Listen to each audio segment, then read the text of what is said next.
and welcome to another round of Sports Reviews. Tonight I'm reviewing Toronto FC 2, Inter Miami 1.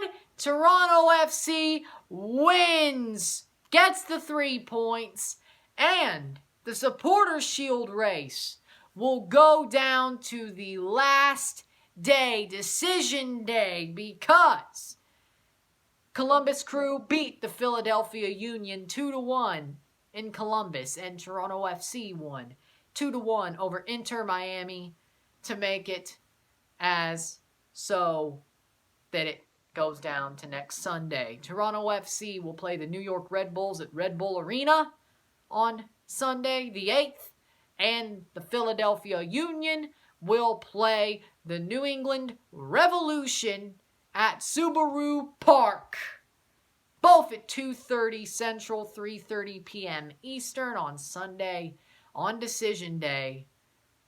If Toronto wins and Philadelphia drops points or loses, Toronto wins the Shield. If both teams win, Philadelphia wins the Shield. If Toronto loses and Philadelphia gets a point or wins, or even loses, they win the Shield.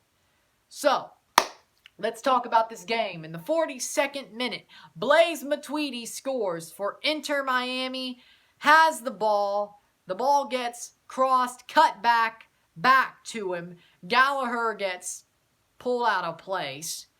Matuidi shoots, puts it past Westberg and Bradley to make it 1-0. And let me talk about this play because it was horrible. You can blame Gallagher all you want, but Bradley was right there. All he has to do is stick a foot out, that ball's going wide. He stood there like a statue. What are you doing? He stood there like a statue. That was stupid.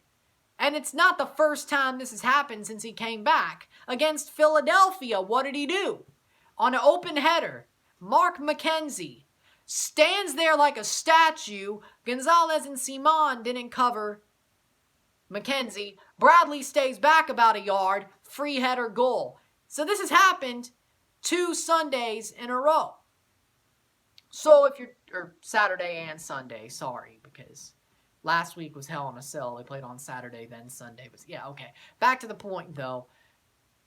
He's done this 2 weeks in a row. 2 weekends in a row. Standing there. Standing tall.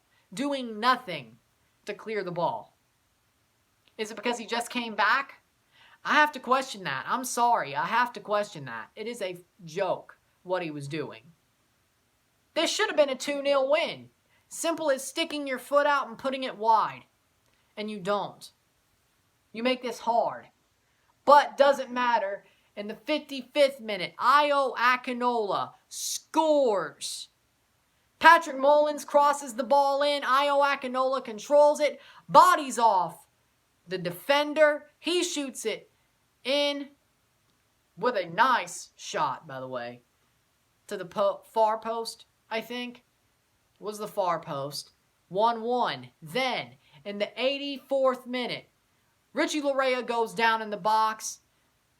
Ben Sweat brings him down. And then, Alejandro Pozuelo does what we know he can do. He scores the penalty. Because a penalty was given, Alejandro Pozuelo scores it. The goalkeeper doesn't even move. He's frozen like his feet were in carbonite. The right corner, low right corner, 2-1. That's the way this one would end. Toronto FC wins. What a game. The stats were as follows: 9 shots to 12, 3-2 shots on target, 59% possession to 41% possession, 559 passes to 400 passes, 86% pass accuracy to 81% pass accuracy, 9 fouls to 13 fouls, 1 yellow card to 2 yellow cards, no red cards, 3 offside to 2 offside, 3 corners to 7 corners. It was a very even game, I would have to say. But Toronto FC, they took the pressure that Miami put on them and they said, okay, we're going to take it right back. And they pushed right back. They did what they had to do defensively to stop them from scoring. Now, it wasn't pretty. It wasn't great. It wasn't special. But it was good enough. And good enough is good enough tonight, which is all that matters. It keeps us in the race.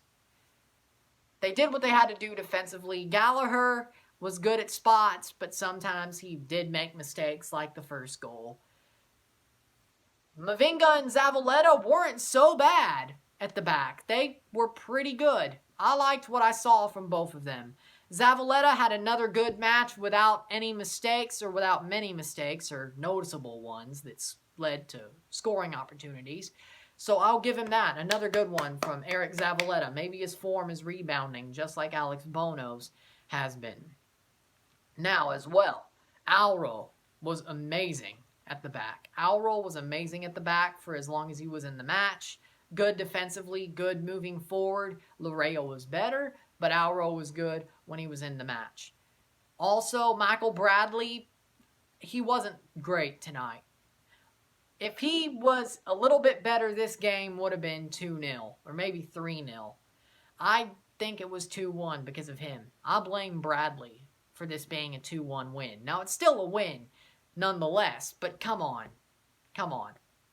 Ralph Prizo was amazing tonight. Ralph Prizo is the future of this team in central defensive midfield.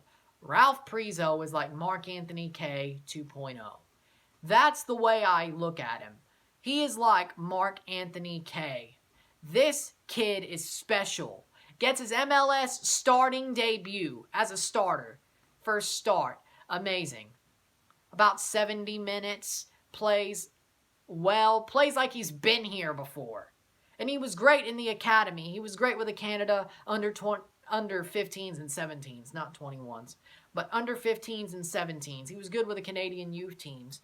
He's been great. He is amazing. And he's amazing to watch. I think he's the future. He, with Delgado and Osorio, that's the center of the defensive midfield for this team. For the future. Not Fraser. Fraser's good backup, but not Fraser. He has shown that he is shaky. And Prizo looks like he's better so far. Seriously. I'll get back to Prizo. Endo wasn't great. Getting Nelson on was better. Mullins did get an assist. He wasn't much better on the wing, but getting him in did wonders. I'd say Pozuelo was a magician again tonight. He was on it. He wanted to win that match. He willed Toronto to win that match. Io Akinola, stellar tonight. With a goal, playing well, making good runs, back to where he was when he was injured. He picked up right where he left off. Io, amazing tonight.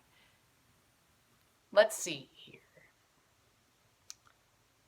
So, basically, the whole team did what they had to do. It wasn't perfect. It wasn't great. But they played better than they did the past 2 games. They won. They did what they had to do. They picked themselves up and dusted themselves off. And now they have a chance at the Supporters' Shield next Sunday afternoon. That's all you can ask for after this game. That's all you can ask for. And I am so proud of this team. They bounced back. They made it hard on themselves.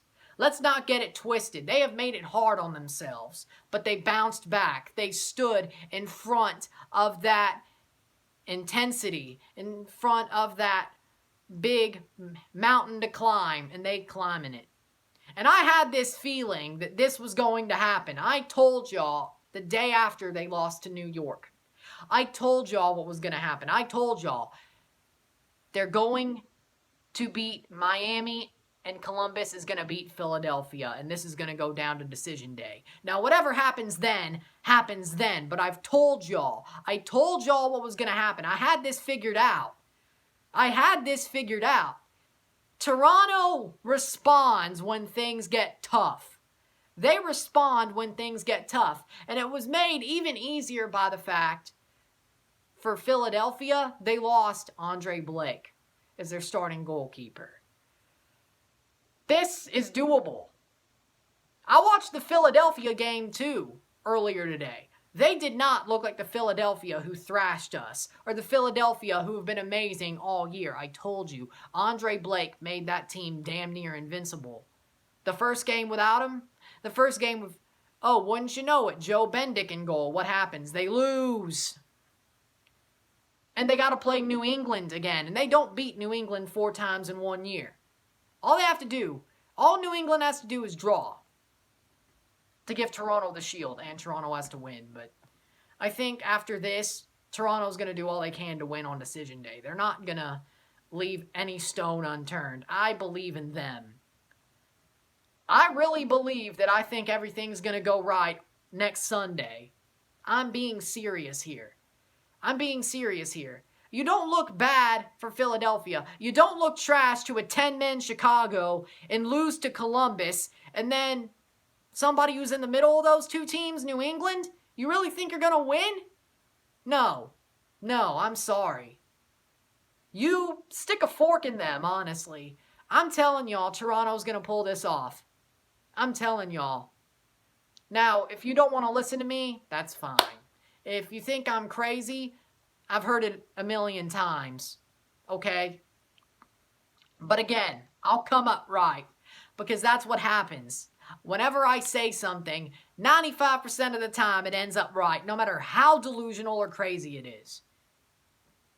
Whenever I say something, you could damn near take it as fact. And that's not being a blowhard. Just look at everything I've said. You've seen it. I've seen it. I'm not being a blowhard here. I'm just telling the truth. So, with that, for me, the man of the match tonight for Toronto FC was Ralph Priso. Now you're saying Lorea drew a penalty. Pozuelo scored the penalty. Akinola scored the goal. Mullins got an assist.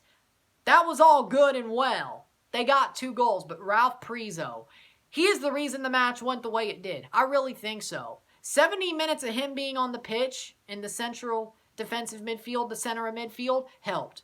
If he didn't play, this game would have went sideways. It already looked like it would have went sideways with him on. Imagine Fraser, or imagine somebody else being in that spot. I don't think this match would have went well.